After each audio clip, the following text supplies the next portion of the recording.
Welcome to Gifted Underachievers, the podcast for mid-level creatives with delusional ambitions. We are so thrilled to have gifted achiever Sharon Louden in the Clubhouse with us today. We talk with Sharon about the nature of creativity, her most recent book in the Living and Sustaining a Creative Life series, and the Institute for Sustained Creativity, which we here at Gifted Underachievers are gagging to plug into because it's going to change the world. Not just for creatives, but for all of us here on Earth. Hope you enjoy.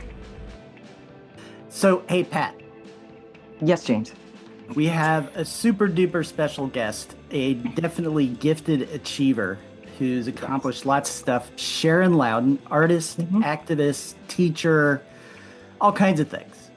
And she's here with us today. And I'm going to read her bio really quick so everybody has a sense of who she is. Okay. And as long as I'm not too starstruck, I think I can manage this. Take a breath, okay? Relax. Sharon Louden wears many interchangeable hats, including artist, educator, advocate for artists, consultant, community builder, founder of the Institute for Sustained Creativity, and editor of the Living and Sustaining a Creative Life series of books. Louden is a change maker, amplifying unheard voices while advancing meaningful opportunities for artists. As an artist, her work has evolved from using writing as a medium to figuration, then abstraction through her paintings and drawings to create many physical environments that involve an inclusive advocacy using a varied range of media. Louden's work is held in major public and private collections, including the Whitney Museum of American Art, National Gallery of Art, Neuberger Museum of Art, Arkansas Arts Center, Yale University Art Gallery, Weatherspoon Art Museum, and the Museum of Fine Arts, Houston, among others. In addition, Sharon is a visionary leader with decades of experience as an educator in academia, community connector, and catalyst, fighting for underrepresented artists within established institutions. She is a collaborator who convenes initiatives with siloed stakeholders across the nonprofit and business sectors. She is also incredibly humble and is seems embarrassed. We're on a video, so if you're listening, you can't see, but we're going too long with all of her plaudits, so we don't want to go any further. But welcome, Sharon. Oh my God, James, I got to tell you, Sharon's face, I've never seen such agony on anybody's face. Getting their bio read. Well, I think that has to do with the fact that listening to it, and when people read it, I can't believe that that's me sometimes. But also the other thing is that just because my work is in these collections doesn't mean that I'm a millionaire or sustaining a life completely. So I mean, that's great validation, but at the same time, I've shifted over the years with where I get my validation and what's meaningful. So, but I appreciate you reading that bio and your warm introduction and having me on with you both today. Oh, not a problem. Yeah, it's our pleasure. You're really fun. And what you just said raised kind of an interesting question in my mind. When you first started being an artist, which for most people they're quite young, what did you envision or what was your goal starting out to be an artist? Because I mean, you have achieved a lot.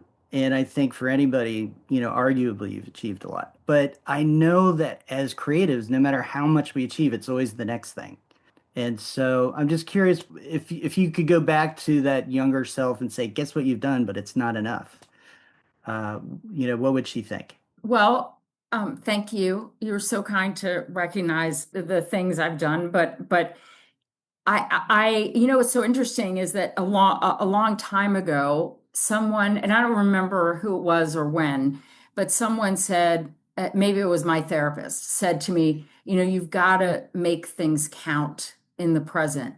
And I think that as I get older, and I'm 61, and as I get older, I feel that I have to live more making things count and not thinking that I don't I haven't done enough. So the sad thing is when you just said about moving on to the next thing, it's like I used to do that a lot where I would just say, okay, I'm done. And then I'm going on to the next thing. But it's not so considerate actually to also the people I'm collaborating with. Right. So I learned that one conversation, as we were speaking before, one conversation to me is a beginning of a seed and never ever dies unless one other person wants that to, or heaven forbid that person actually leaves the earth, but they leave behind hopefully their creativity and memories and experiences. James, as far as the first thing, when I was younger, I never even thought of myself, quote, as an artist with a big capital A until I was out of college. I just was a natural thing for me. And so it was just me, it wasn't like, it just, I mean, in some ways, people ask me, are you a painter, you're a drawer, a sculptor, whatever, a writer, author, whatever. And I think the market, especially for the visual arts, divides itself in auctions and through the galleries by media. And that's a way for sales to be conducted. And that's a way for prices to be set and engaged. And that goes all the way back to the 16 or 1700s when galleries were established by a different class of people, right? So, but when you divide by media, you're leaving out a lot. And also, are we as writers, right? Writers, both of you as writers, and I'm sure the many other creative things that you do with writing and otherwise, right? Editing, as we talked about before, which is very creative.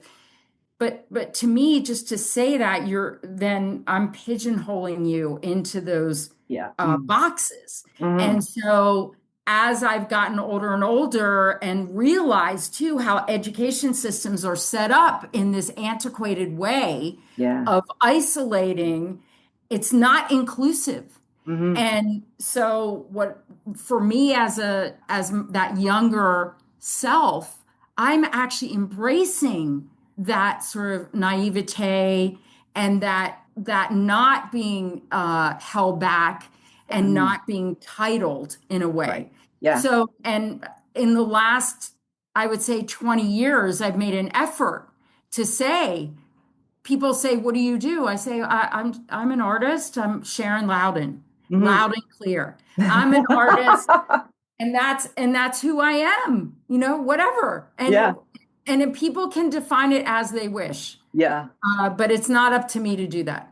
That's great, because people will define it in the way that we've all been raised to see artists, which is there's the old guys. It's kind of like with writing. Oh, there's the Stephen Kings, there's the Picassos, there's the name recognition people, but art is not about that. And there's no, I think I've heard you say that the great thing about being an artist is somebody can come into a community and nobody says, oh, let's see your stuff. Nobody questions their right to be an artist. They're welcomed. It's actually a very generous, welcoming world among artists. But I don't think that people who don't really engage with creative work, I don't think they know anything about it, really. And so that's why I love your most recent book in the Living and Sustaining a Creative Life series, the third one, Last Artist Standing. All of these stories, and I just got this, but I've read the previous book as well. And what I found, the commonalities were this idea of community. Sometimes it was literally a scene that somebody was involved in, like a warehouse space or whatever, where they did a bunch of community related projects as well as their own private stuff, as well as traded childcare with artist friends so that they could get their shit done. And so there's that community aspect, and there's also this kind of mutual support environment. Writers buy each other's stuff. You go to a book reading, everybody's got a book in their hand because they know that it matters to the artist to be able to be supported just on the financial level. And I think what this book does for people who don't have that kind of intimate experience with creative people is it tells them how they can support artists themselves and get a little bit of the magic, open their minds to just how great it is to have some original art in your house if you can afford it, whether it's from a student or anybody else. You don't have to go to HomeSense to buy your art. You can actually, we're in the world, they're in the world all over the place. And that's where you can get your stuff. I mean, well said. All that. I think you should be my agent. That's Oh. what I want you to be my agent. Okay, then. I'll talk to my publisher. I think thank you. It's very kind of you to say, and also just to even take the time to read these books. These books are platforms for amplifying voices. So I see myself as a catalyst, really, to give space to other people. And the books are not money-making ventures. I split the royalties with all of the artists. Wow. And then everyone gets their own copyright, so they can do what fantastic. they wish with it. But as you both know, probably more than me, some anthologies, the editor gets everything. And I just feel like that's a wrong thing. So my publisher is amazing, and that in the beginning, when I signed a contract, and all the contracts are the same in this way, the royalties are very little, but it's really like, and we're going to go on tour. We went on tours for the other two books. We went over the course of 5 years, went to 164 stops. Amazing. And met with over 12,000 people during that time. Wow. And then got a sense of what artists needed and wanted. And I guess for me, I see myself more as a catalyst, and to be able to hear and receive and then share with others, to be able to really lay out pragmatic solutions. I'm sort of tired of the philosophy. And I mean, there's a place for philosophy and theory, and it's very important, but it's not what is going to serve a meal at the end of the day. But it was interesting what you were saying. You were saying something before about community. Yes. I mean, I think the reason why sometimes people outside of an artistic community don't realize how welcoming it is, or how they, as you said, Pat, may not understand it, is because I think for years creative people have been isolated themselves in these markets, whether that be, you're a writer, you're any of the art forms. It has yielded to another class of people. And I feel like there's been a lot of separation. But so I think part of it is our duty as artists to be able to say, to be able to meet them in such a way where we speak their language and not stay in that isolation, but also get the arts more in the public sector. Now, I know Canada is so much better than we are. And I know that for a fact. I mean, it's tremendous across the whole country. And this country, since in its current challenging political state, it is, which I'm completely opposed to. I think that what started all the way back, probably around in the 1980s with Ronald Reagan, and stripping a lot of the arts out of K through 12 education, that made a very significant difference. And now we're seeing it today not value. But if you said to someone, the arts give to the well-being of others, they would never, ever, ever discount that. Artists bounce back from failure like anybody else. Do you know anyone who stops writing? No. If they make a quote mistake? No, they're going to cross it out and they're going to go right back in. We create our own deadlines and we complete them. We take more risk than I think many other fields. Right. And the way that we think I hate the term outside the box, but it's true. Uh-huh. It's like we are able to have these creative insights. And I feel like people don't realize too, so many people in business Mm. who've gotten their undergraduate or graduate degrees in the arts are entrepreneur or they're highly successful in so many different ways. Yeah, And I just feel like we as a community need to shout that out. that's So good. part of these books, the main audience for these books is the public. It is Great. not our community. That's Awesome. the second community for it. I love my community, but they know this stuff. Yeah, yeah. I want to see this. I mean, there's a reason why I think these books are sold in 24 countries and they are in thousands of libraries. It has nothing to do with me. It has to do with the need of curiosity from the public, Mm-hmm. but also parents in this age of AI Mm. and seeing that creativity is human, Yeah. that there's a difference. Huge. So we have an amazing opportunity right now to be able to make these arguments easily. Yeah. It is so easy. And I know I'm going on, but one more point of this is that when you think about health, science, and the arts, we know for centuries how the arts extend people's lives. Well, it's in the last 20 years, there's been a huge trend of insurance companies, people in the health sector not arguing with that whatsoever. Mm-hmm. It extends people's lives in so many ways. And I mean, think about people who have Alzheimer's and dementia.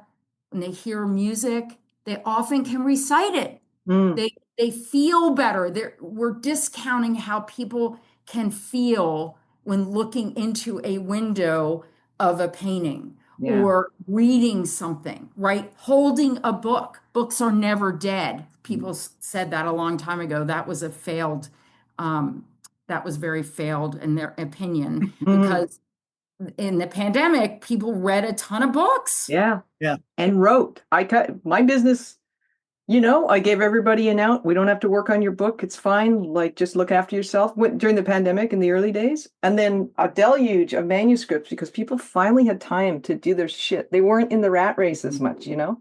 That raises a really interesting question that, so part of what you're saying, Sharon, is if you want to get life right, you have to get your creative side energized and you have to get that right because it feeds and sustains and does all of these things. And yet so many people have these very creative desires, music, writing, art, whatever it is, but they always put it on the back burner, right? Mm-hmm. I'll do it when I have time. I'll do it when I can Mm-hmm. do this. I'll do it later, Mm-hmm. later. It's always, everything else comes up front. Mm-hmm. And it feels to me that, artists, creative people are able to engage in that and able to sort of say right now is the time. Mm. But so many of these other people, it's this desire that they have that they can never quench. And so part of what you're saying is this book is for them as well. This is finding your artist side. Well, I think, I mean, this sounds really cliche, but I think everybody has a level of creativity in them. Honestly, I think everybody has creativity. Creativity comes in all forms. Yeah. I think what may stop people is the idea that they can't, I hate this saying this because it's not black and white, sustain a creative life by just, let's say, being a writer, an artist, whatever you want to call yourself. But even me saying that, it yields this old idea of artists being successful only by being paid for it, Mhm. which is terrible because as we were talking before, there is no such thing as a day job. A day job comes from an idea of exclusivity and putting people in a higher place if you don't quote sell out to making income elsewhere. Mhm. Whereas we should never be defined by that because we carry ourselves everywhere. We also have an abundance of authority where we can make decisions in where we want to, where do we want to be able to gain other income? Let's just Yeah. say that. Where Yeah. do we want to position ourselves, right? Mm. In what community? What feeds our soul? I always give this example, and I just bought these the other day. Impossible Burgers. You've ever heard of them? Oh, yeah. Impossible Burgers. Are they meat substitute burgers? Yes. Yeah. Yes. Okay. Yeah, I've heard of them. And Burger King, which is a fast food chain, right? I don't know if they still make them, but they used to make Impossible Burgers, and it was a big hit. And I now know they sell them frozen, and I have them in my freezer. But anyway, if someone's obsessed with painting Impossible Burgers, they love them, and they have this need to have them. Maybe they position themselves where they gain some of their income at a Burger King, That's so great. or Yeah. could be the opposite, Yeah. where maybe someone wants to learn from other people in a different field. I just feel like we as artists also drank the Kool-Aid, and a lot of people still do, in these limitations that are set up by other people, Yeah. which is terrible. But back to what you were saying too, James, yes, this book is for everyone. It's mostly for the people who don't understand who creative people are. Notice I didn't say artists, creative people. But also, I also want to say too that James, you were saying you struck a chord with me, and that people say they put it off because maybe they don't find it to be as important. Whereas artists or anyone who's creative needs it, right? Yeah. Like I'm in my studio right now. I'm dying after this to go and start to paint and release and to be able to share my truth, right? So I feel like all of us have that need. That measure of need can be held back by insecurity of drinking that Kool-Aid. You never can make a living. You're discounted. We don't need the arts. They're not fulfilling.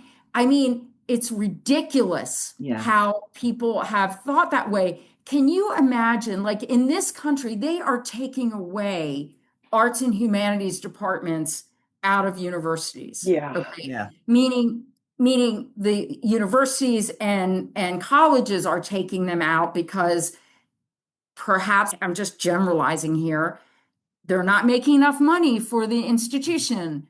Maybe they're not attractive as far as yielding profitability in one form or another. But I think there's a lot of stupidity in that because they're not seeing the depth of it. If someone is just going to school for computer science, and let's say then AI takes over, and some of that computer science is no longer as relevant. Whereas the way that we think as artists, now I'm foaming at the mouth, we apply that in all different ways. So we really have that rounded education. Yeah. Great. Somehow that message isn't getting across. Yeah. Well, and Oh, that's wow, what I I love that. mean is if you want to be the best business person, you've got to also invest in your creative side, right? Like these Correct. things, you can't just silo one and Correct. without getting into the other. And then at the same time, so that's a problem. People try to say, no, business is this and creativity is that, and one makes money and one doesn't. And then the other is that everybody, though, as they're doing that exact thing, has some creative endeavor that they just don't ever feel that they have time to get to. Yeah. Because it's less important. It's not as critical. And you're saying, no, that's a myth. That's not right. I'd argue that they'd be surprised. I mean, I think anybody who talks to any person, one of my kids, her boyfriend's parents own a restaurant down the street, and it's the most creative thing in the world. Like they're only open from 10:30 to 2:30, 6 days a week, cash only.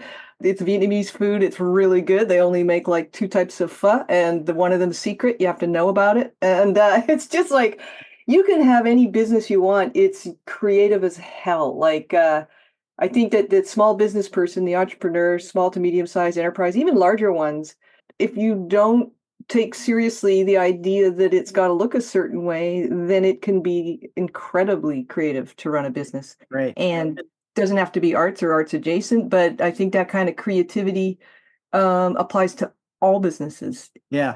And then the message we're sending by getting rid of these programs at the college level, in my kids' school and other public schools, the art room has now become like an art tray that they wheel around kind of thing for like you get 15, 20 minutes here and there.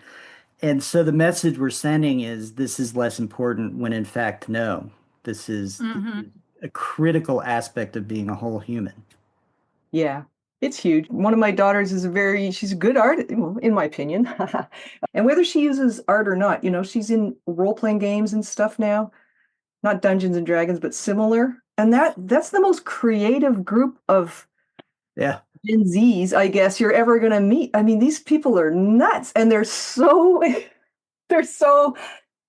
invested, and it's their social life and it's their creative life, and they make money off it because they have servers, and she's got friends in the States because she's met these people on servers. So I just think you're right. Well, all that to say, we're all right about creativity.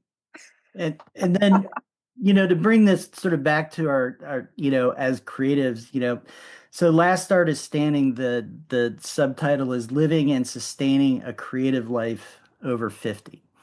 And so that word sustaining a creative life, or that phrase sustaining a creative life, is something that's really been part of this series of books. It's also very much part of the Institute for Sustained Creativity, which, are you the founder of that or part of founder and director? And then with my husband, who's really like the CFO of the whole deal. And then we've been fiscally sponsored by Redline Contemporary Art Center in Denver, which is an amazing grassroots organization. I love them, but we're in the process right now of getting that 501c3, which we should get really soon. We've been working on this for 4 years. Wow.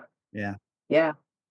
Is it? So I have a few questions about the ISC because I love your website, and I think I read it and I was nodding like a maniac going, yes, this is exactly what we need. This is incredible. Is it international?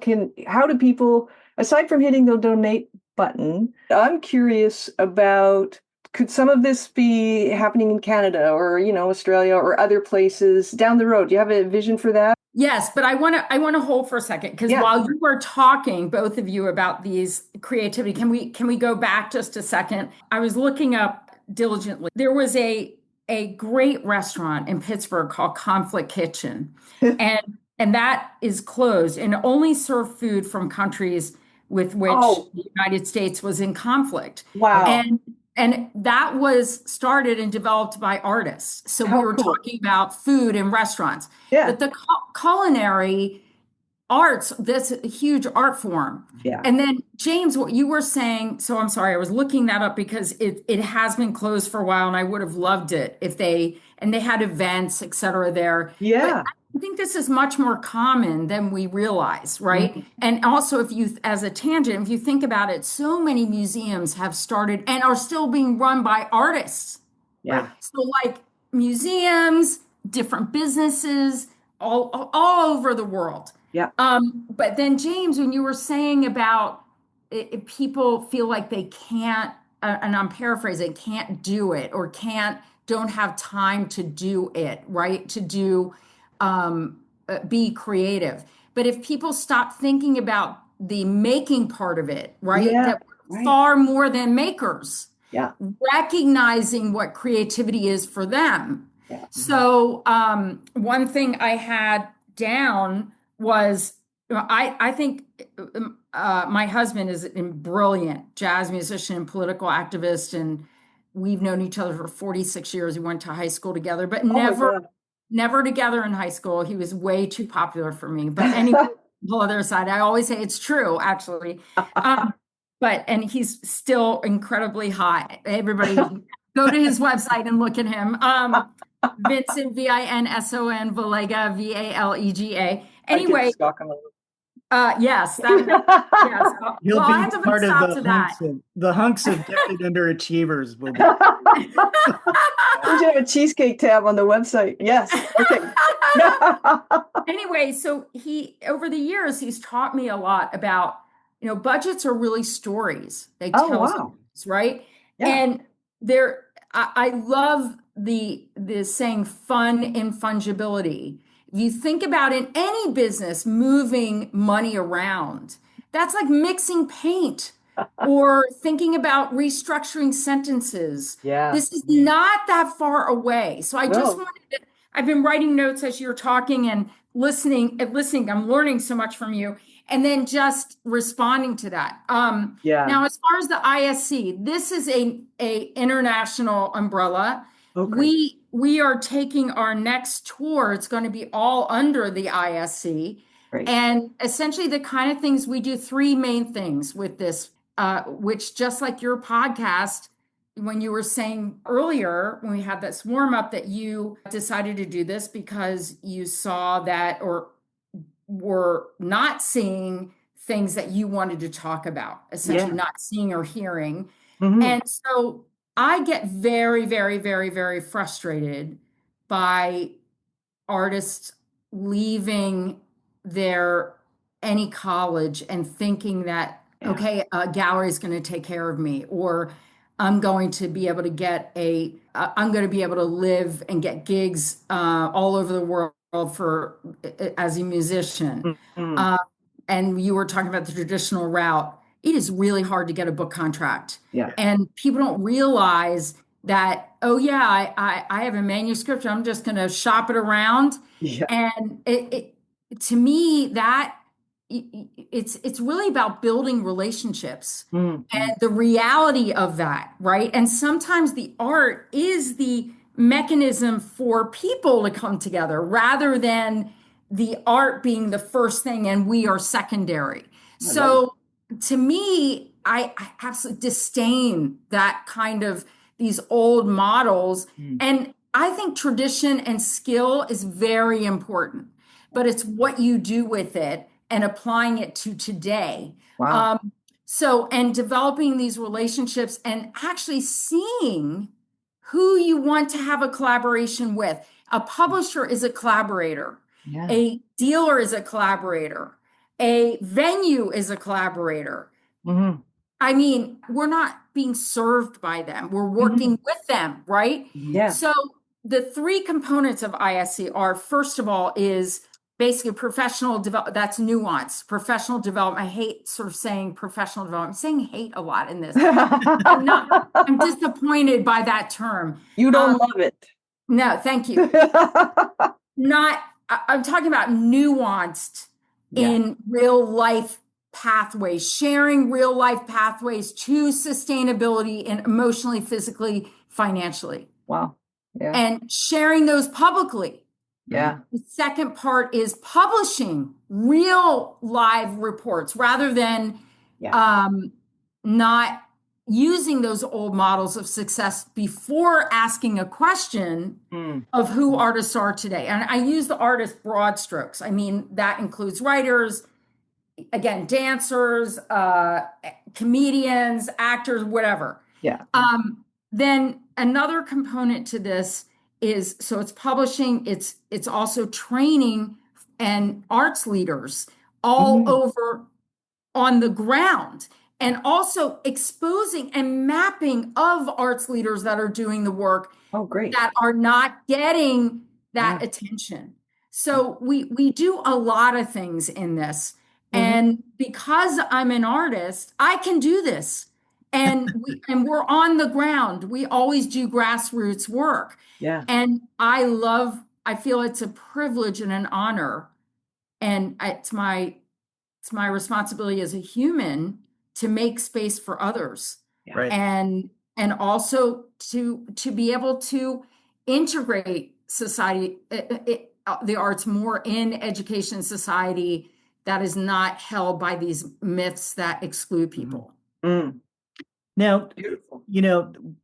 so some of the things, from the website that you do, making transparent pathways by which artists can sustain creative lives, breaking down historic myths into real life messaging of artists' lives today in the 21st century, transforming messaging about artists. There's all these incredible things. How does somebody plug into that? So it sounds like this is a center of information and support and ideas so that it lifts some of the burden from creative people so that you're helping them, because when I think of when I started, I had to figure it out for myself, right? There was nobody there saying, this is how you do this. This is how you think Absolutely. creatively about being creative and earning money. Mhm. And it feels like there's also a very grounded pragmatism, which is it's not that we should all just be, money should float from the sky and da da da to enable our creativity. We've got to do it. We've got to pull together. We've got to. My favorite activists from the 50s, 60s, or the civil rights movement, and they say organize, organize, organize, organize. And it sounds like there's that energy. So how can people plug into it? And what is your intention? What would you ultimately like to see? So we are right now trying to fund this, and that's the number one thing because we can't do this work without, it's not sustainable to do Yeah. this work. And Mhm. when you say organize, organize, organize, I also in my mind say, okay, but somebody has to be paid for organize, organize, organize. Yeah. Because for us to give each other value, meaning all of the arts, we have to be paid Yeah. and have that value. So we are in a funding mode at this moment. But September, we are launching uh, our tour, which will be over 80 venues. And I'm hoping to go to Canada. I would love to go to Vancouver. I'd love to go to, I went to New Hampshire before. I'd love to go to New Hampshire. I've been to every state in this country. Yeah. We did go to other countries in our last tours. Mhm. We have networks all over the world based on doing this work on the ground and just having sort of it's like a directory in my head. And we are going to start once and we're right now, we're in the thick into fundraising right now. And I think fundraising is very creative. Mhm. It's like, who's going to take, I want to take and bring people in who want to take a journey with us. Yeah. And that's how I see it. I don't see it as transactional. I see it as another community building engaged part of James, as you say, Mhm. organizing. Mhm. So, and doing. So, the tour is going to be widely publicized. Mhm. And I can't tell you right now exactly where we're starting, but we already have pretty much between September and November booked. We have a lot of March booked. We're extending it over 2 years because academic calendars are very different and also in different countries. We're going to be going to England. I'd like to go back to Israel, maybe not right now, but with Yeah. the conflict that's there. But I'd like to go also back to Australia and in Asia and different countries, but really going towards on the ground. I mean, everything is local in a way when I was just about to say local organizations, but I guess a wide range of different venues, whether it be a Mhm. large museum or an artist run organization, or just even like a gathering with artists in a pub or coffee house. It doesn't matter because Mhm. I'm not privileging these institutions. I want everyone on the same page. So really you'll hear more from us in September widely. And then we're really going to get it out there. How people would engage with this, we're going to be able to also offer people to answer questions on our website as far as what their needs and wants are, and then channel that. So Great. we are my ideal position would be for arts leaders to earn some money to be able to mentor across the country. And I'm not talking about arts leaders that we know by name. I'm talking about arts leaders who are doing that work that don't have that Mhm. recognition and also creating that transparent mapping, we can say, here's the menu of all these different people. And then we have a base, myself, and then a team that we're compiling right now to be able to say, okay, who can be matched here? A lot of the ISC is a matchmaking service. Yeah. Because oftentimes, I don't know if this is with you too. I would love to hear what you think, that the sticking point is not having the bridge. Like an artist or writer not knowing, okay, who can I go to? Yeah. When we did these tour, it was unbelievable what we did. I still can't believe we did it. But as far as engaging with people, we ask people what their needs and wants are publicly. And in the audience, oftentimes, like I'll never forget at the Hirshhorn Museum in Washington, D.C., we had over 200 people. And somebody would raise their hand and say, I need X. And another person would say, I can do that for you. Wow. And we would be like in Ketchikan, Alaska, a very small community in Alaska. We went through the state of Alaska on the last tour. In Ketchikan, we have maybe 30 people, which I don't care about who's not there. I only care about who's there. Awesome. But half of those people didn't know each other. Wow. So that's what it is. That's the bridge, right? Yeah, And then you yeah. take the bridge, and it's not just a one and done, it's a follow-up. Yeah. That's our job. Because Great. I hate the one and done. I hate when people dislike. When people come in and they plant themselves and say something, then they leave and you never talk to them. Yeah. That actually happened to me from college. And that was so sad. So anyway, what do you think about that? Like the bridge? Do you feel like people miss that? Everything. I think it's everything. I think that, it's like, if you think of connection or community as seeds, I see it as every connection creates a pathway. You don't know what's on the pathway because you haven't gone down it yet. But the idea is, it's knowing about each other. I had the same experience. I got a little book published last year because I won a contest, and I didn't know anything about the local publishing industry. I had just kind of forgotten. It wasn't covered in my MFA program that I took 12 years ago or whatever. And it was all about New York, New York, New York, or Bloomsbury, London, London, London, if you roll that way. And so for me to see just how lively the local scene can be, and how if you don't know about it, if nobody tells you and you haven't looked into it and you're busy and you've got your shit going on, you're missing out on not just support and encouragement, but opportunities, and being able to give other people opportunities. Like you say, that, oh, I have this, oh, I need this. It's magic. And I think it's such a great thing that the ISC is aiming to foster that kind of magic happening, especially because what we have now is getting worse. I mean, yes, Canada has a huge support network, but it is also fairly siloed in some ways. There needs to be more communities, I think. So I'm for it. What do you think? Yeah, no, I agree. And, when you were talking, so when I work with authors, I tend not to work with people who already have big, huge platforms, right?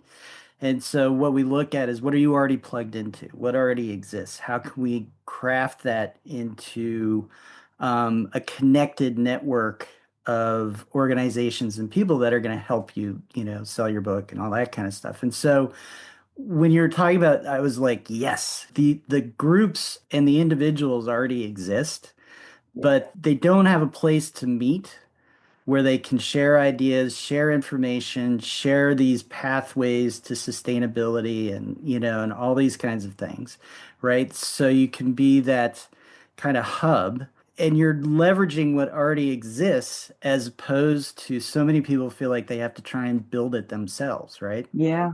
And one of the models that immediately came to mind is, I've had some very good, positive and good experiences with Creative Mornings, which is international. It's in, New York. There's one up here in Portsmouth, Vancouver. They're all over the place.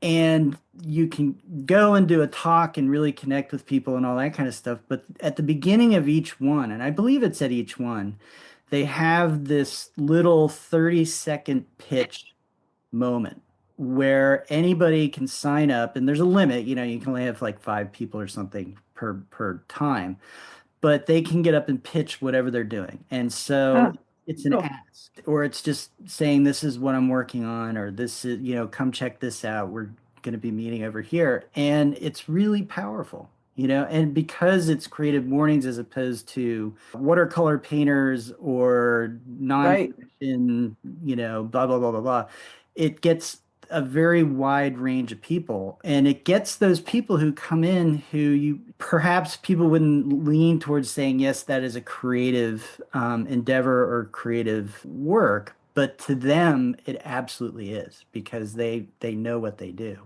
and they know how their creativity plays a role in it. So I just see this central repository of information that's relevant and up to date for people to be who want to leverage. Well, I don't say leverage, but find those pathways, find support, whatever it is that they need, and then this connecting of all of these different platforms, because we've been talking to two artists in Burlington, and the Button Factory comes up both times, right? And it's where I thought it was the soda plant.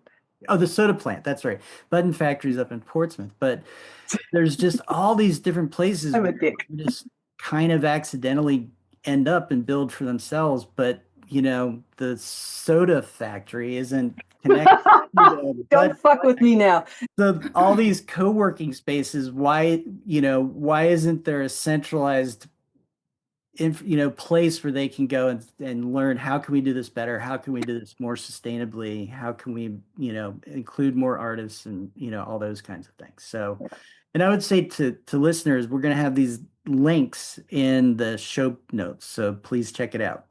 Many links. I'll send you some links too of some of the things I've talked about, like Conflict Kitchen. But I want to tap into what you're saying. I'm writing notes. I've been doing this work for over 15 years. So it's now just formalizing it, in a lot of ways. But also it's also like, I have a mentor who's tremendous. Her name is Ruby Lerner. And if people want to go to her website, it's RUBYLERNER.com. She has all these resources that are tremendous. And she is extraordinary. She was the founder of Creative Capital, but she also has served on so many boards, and she walks the walk. And I was lucky enough to work with her. And now my husband and I try to meet with her once a month, and now I'm in withdrawal. I haven't seen her in a while because she's at a residency at Mass MoCA. And I'm trying to get her to write a book, which would be unbelievable. But anyway, Ruby and I talk about this, that she and I both have a lot in our heads because we absorb things. But I think every artist, and again, I'm using that word, not just visual artists, but every creative person, let's say, has that capability of carrying connections with them. And I have a database. We have a large mailing list. Database and a mailing list are your currencies, really. Yeah. And so that is a reflection of your community, of course. But to me, sharing that is the most important thing.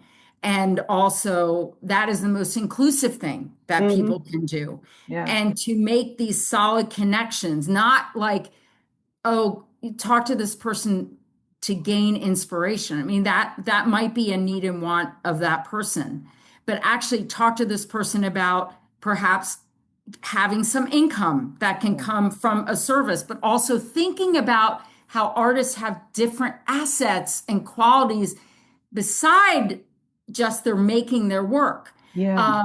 And so inherently looking at themselves in a different way to apply in other forms of creativity. And then I'll just share too, there's also the in-kind exchange. Yeah. And yes, there's bartering, but I'm not talking about that. I'm talking about, well, it's sort of like that. It's meaning, what are the other things that people can give that are interesting to another person or benefiting another person that doesn't come in the form of cash? But once that's built, that's creative capital, which capital then yields to that.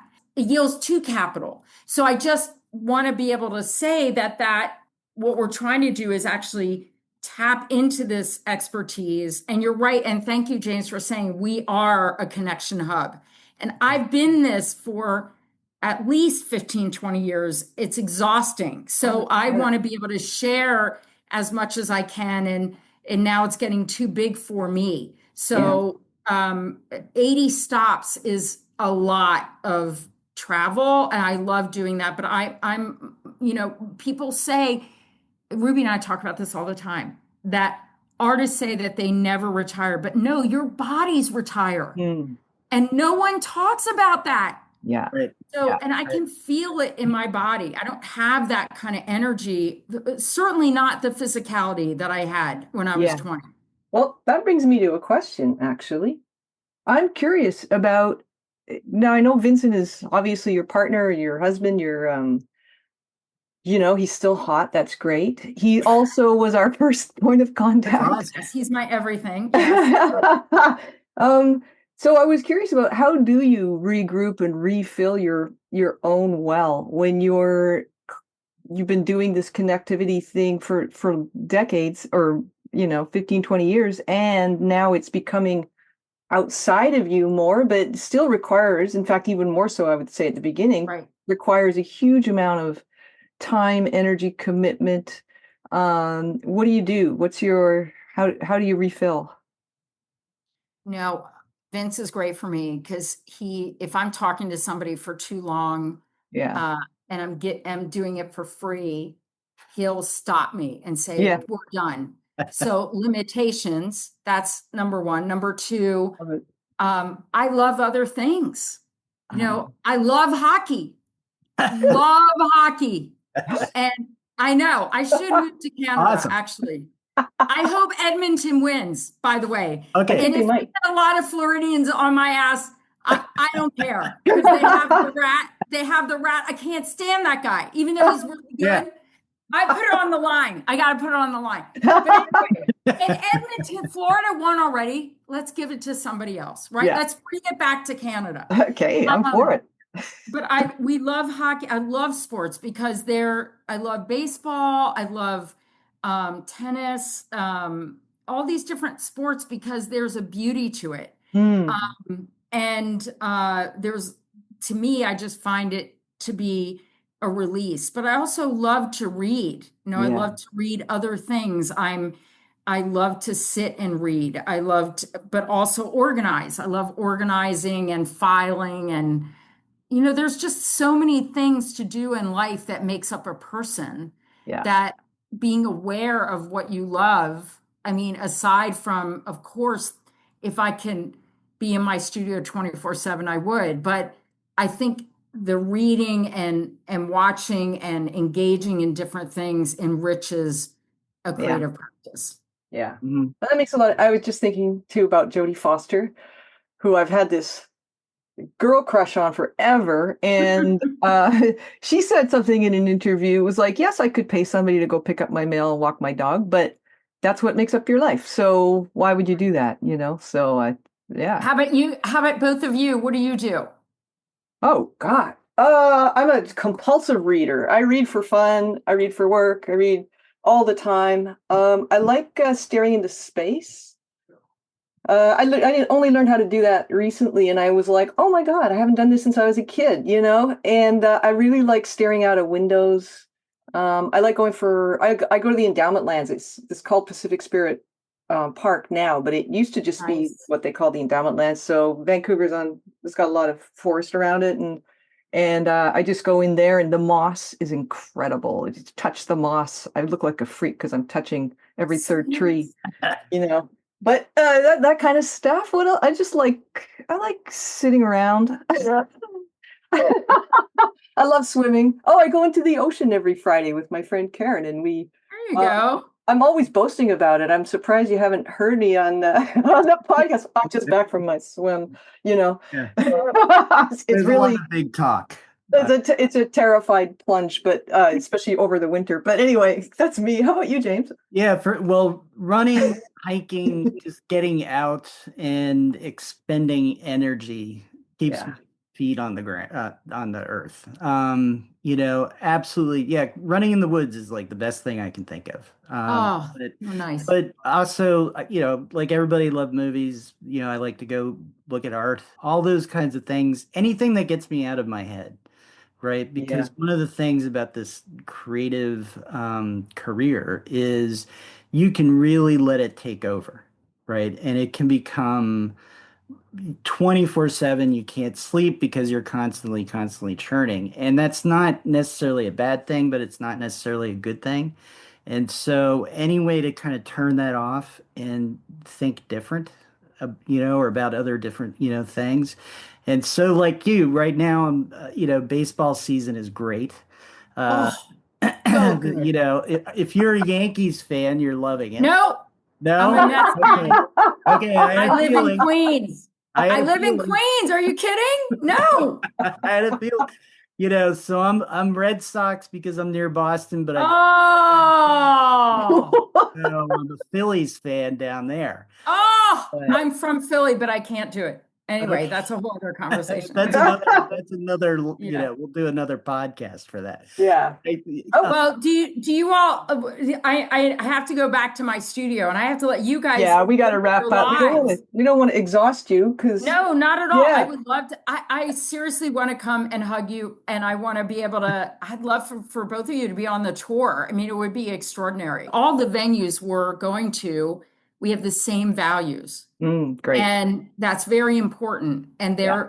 they're very big givers, but I have to spend Mm. time with them. We set up what basically the tour is, their conversations in brave spaces to share what artists need and want I love that. and to share pathways. Yeah. And they start it with a warm up like the three of us did, and then get into conversation. And then we open it up to an audience Yeah. to be able to say, what are your needs and wants? And then we follow up. So great. It's important. I'd love to come to Portsmouth. I love to come to Vancouver. You're invited. Selfishly, I could go to this great ranch in Canada, and selfishly to meet both of you. I can't thank you enough for your generosity. Oh God. Well, thank you for being on our Gifted Underachievers podcast. I just think you're amazing, and I'm so glad you made the time. Is there anything I can do for you? I always leave that. You've done it. You've already done it. You know what? And I'm you're going doing to it. finish reading this book, and that's done for me a lot. And I'm going to stay tuned in and plugged into what the ISC is up to, and Thank you. start really talking about it. I feel like that's doing something for me because the Yeah. creative ecosystem needs that. It really needs it. And yeah, we'd love to keep plugged in with that and participating and letting, running little updates and I'll share this widely for sure. And also, I just want to say, but really, you both answered that for your community. But I'm hoping that I can leave you with the question for you personally, as well as all the listeners here. What do you need? What can we do for you? Okay. And that's about cultural reciprocity. It's also about a natural way to continue a conversation. So Yeah. Thank you. Well, you know what? We're going to float that out there for ourselves and for the 61 countries that are listening. And, that's such a good question. Yeah. maybe they can put their answers on your, when you ask for a comment. That would be really fun, actually, to hear what people need and want. And I venture to guess that it's going to be very similar to what a lot of people need. And it's also you all having the platform for people to write those questions on a public thread would be amazing, because then people would see it, and maybe those other people would see it, say, I can do that for you. Yeah. Wouldn't that be great? That's a great idea. awesome. Yeah, I look forward to continuing conversation and getting to know both of you more. And I can't thank you enough for your time and energy today. Oh, Well, thank you. Thanks for listening to Gifted Underachievers, the podcast for mid-level creatives with delusional ambitions. We'd love to know what you think. In fact, we've dropped one question into the show notes, and that is to let us know what the ISC can do for you. We'd love it if you'd go to our website at giftedunderachievers.substack.com to share your thoughts. Or if you'd rather keep it private, send us an email to giftedunderachievers@substack.com. Have a great creative week.